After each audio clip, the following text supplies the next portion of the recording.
With the number of light sources available to video and filmmakers increasing almost daily, matching one to another is getting more and more difficult. It's not made any easier by the fact that high definition is much more sensitive to these differences and that colour meters don't always accurately reflect what the camera actually sees and records. But then it's challenges like this which make cinematography so rewarding, isn't it? Correction filters are different from conversion filters in that conversion filters convert one light source to another, whereas correction filters sort out any unwanted colour casts. A lot of non-incandescent sources, in other words fluorescents and LEDs, tend to produce a green colour cast. This can result in unhealthy skin tones and drab and dreary colours. What we need to do is remove some of the green from the source, and the filter we use is conveniently called minus green. It comes in different strengths from full right the way down to 1/8. If you're using a colour meter, it will give you a reading in CC magenta telling you what filtration you need. This is a measure used by camera filters, but it translates easily to lighting gels as 247 or full minus green is equivalent to magenta CC30. And that means half minus green is CC15 and so on. Just mix and match the various strengths to get what you need. It's relatively easy correcting one tube, but if you've got an office full, it can take all day and use a lot of filter.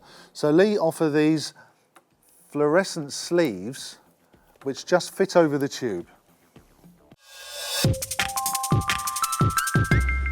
If you're working on location with lots of fluorescents and a limited budget, it's often easier to correct your film or video lights to the ambient light and then white balance everything together.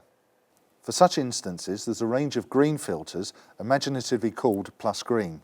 They also come in full, half, quarter and eighth strengths. Like the magentas, the greens also relate to the correction indicated by a colour meter. With LED sources, it becomes a lot more complicated, as getting an accurate colour reading from an LED with a cinematographer's colour meter is almost impossible, especially with some of the cheaper units, which have hundreds of LEDs, often with wildly different spectrums. Now this isn't a cheap LED by any means, but it also has issues delivering a clean white.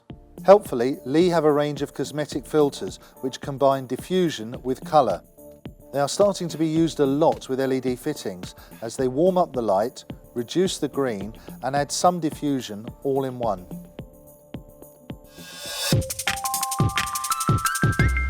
A lot of videographers are starting to use cheap LED sources and they're finding that they just don't do skin tones justice at all. These cheaper lights have a tendency to lack the amber and red end of the spectrum and they have quite a lot of green. There are some awful lights out there, and in some cases it may even be necessary to use a cocktail of filters to get an accurate white light which reproduces acceptable skin tones on film or video.